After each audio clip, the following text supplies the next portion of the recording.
What is up, y'all? Welcome back to the channel. In today's video, I'll be talking about the plays I'll be making, what I'm buying currently at this moment. So, yeah, before we start the video, I just want to talk about some principles and fundamentals because at the end of the day, I want to educate y'all on how to invest properly and accordingly. So, first and foremost, let's talk about risk management. Alright, so before making any investment, I just want y'all to assess the risks. I want y'all to do your due diligence to make sure that if I spend 250 right now in this Charizard, what is the upside?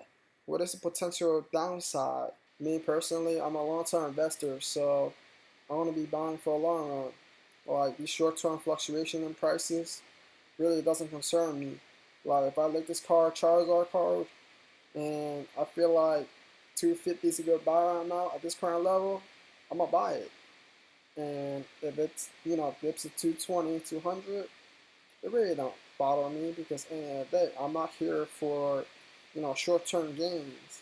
You know what I'm saying? I'm here for 5, 10 years in this play. So I want y'all keep in mind that when I buy some, it's for the long run. I much rather spend time in the market than try to time the market. Also, please only spend the amount of money that you're willing to lose. I'm gonna repeat myself again. Only spend the amount that you're willing to lose. With that being said, let's get right into the video.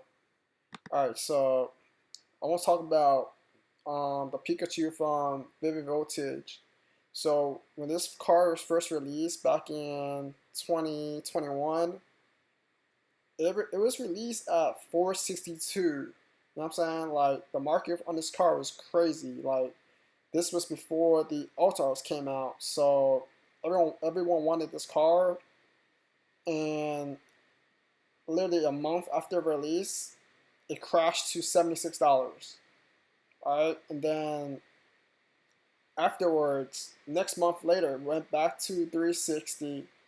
But the thing is that around that time, Pokemon also released Evolving Skies, and Evolving Skies was such a desirable set that people forget about this Pikachu. You know what I'm saying? So this Pikachu, ever since um, that that bounced back up to 360, it's been dipping, dipping, dipping, dipping, basically months, years ever since. So what I'm trying to explain is that this Pikachu, for example, is one of these investments that's not it. You know what I'm saying? Like there's definitely good investments and also bad investments. Like most people right now in this market, especially in this huge, massive bull run, people think that they can just buy anything and make money. That's just not the case. Even with this massive bull run, this Pikachu is still very, flat. You know what I'm saying? Like if you were bought any time in the past 5 years or so, you'll be down, right? You'll be down a lot on your money, year after year. So yeah, there's some investments it's just better to just avoid. All right, so let me give you some good plays that I feel like will appreciate value over time. All right, so number one, let's talk about the 151 booster bundle, right? Basically, anything 151, I feel like will be a good buy if you can get it like MSRP or below. So the booster bundle, if you look at the 3 month chart, it's pretty much consistent, staying consistent around $60 range, and 6 month below is at 47, 65, 1 year low at 36, and it literally trends up. It dips a little bit, but always go back up, which we want to see an uptrend. All right. Not only that, look at the amount of items sold. Like that's a lot of items, 400, 500, 1,000. So that means demand's super high. Even at $65, people are still willing to pay for this box. So me, I'd be like anything below $50, I personally will be picking up for the long run. Alright, so let's move on to the Costco 151. So Costco recently has been restocking these, which is why the market right now on these are 86 bucks. So if you look at the charts, so it was at 140, almost at 140 just a month ago. And when Costco released another restock, it dropped all the way down to like in the 80s range. So if you can pick any of these up at around 80 and below, great buy.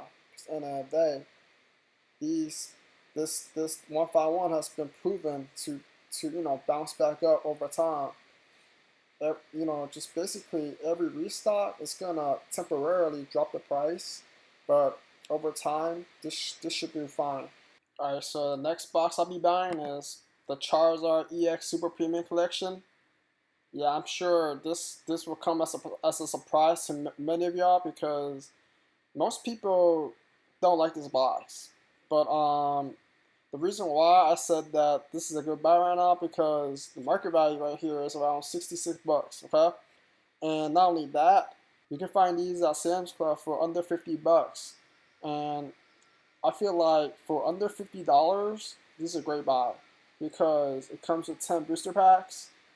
And even though the packs aren't the best, you have your Stellar Crowns, your Paradox Rift, but it's decent, you know what I'm saying? You also have 2 Twilight Masquerades.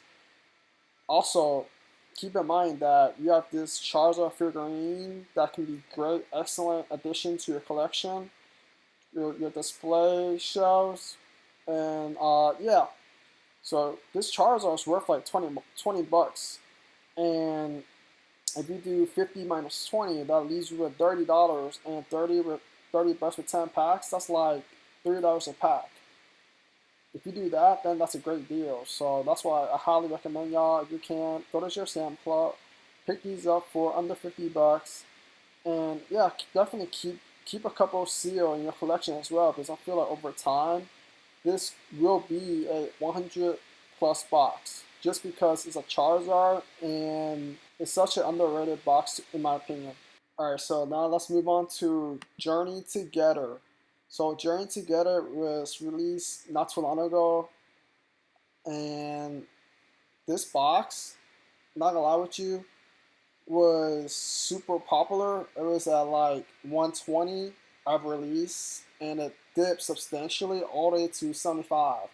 Like the thing about buying new sets is that it's very expected for sets to dip after release. So I usually wait like a week or two before buying new sets, and I feel like now is a great time to buy, especially if you get in like under $70, 65, 70, then it's good buy to sit on it for sure. Last but not least, let's talk about Crown Zenith. So I love Crown Zenith. I feel like Crown Zenith is super underrated and it still has so much more room to grow. So I just love everything about this box, especially this Lucario art. It's just very magnificent to say the very least. Alright, so let's look at the 1 year chart, okay? So a year ago, you literally can get this for like 40 bucks or below. It was a steal because they overprint this card by a lot. You know what I'm saying? At that moment in time, people were scared about it. They're like, oh my gosh, like there's gonna be so much Crown Zenith. Like there was a Sea and Skybox, there was just basically so much Crown Zenith. So at that moment in time, that's what I'm trying to say. Like it's super underrated. A lot of people pass on this box, and look at it now. It risen 196% on the past year. So I feel like this box still has more room to grow. Like there's some great grow cards in this box. There's the Giratina, the Arceus, you know what I'm saying? All these go cards, Pokia Dialga. I feel like this is such an underrated set. Will continue to go up, especially now that this set is no longer in print. So this set's been out for a little over 2 years, and typically in Pokemon, um, each set's like print to 2 years, and then after that they just stop printing them. So I feel like now there's no longer will be any more new Crown Zenith in the market, and yeah, so if you can get this box for like 110 and below, great buy. Definitely great for long term. I can see this definitely hit like 200 a box within the next year or so. Alright, thank you so much for everybody tuning in, watching. I appreciate y'all, and yeah, make sure to like, comment, subscribe, and until next time. Yeah, yeah, yeah. Ooh, take back the loop. I don't know what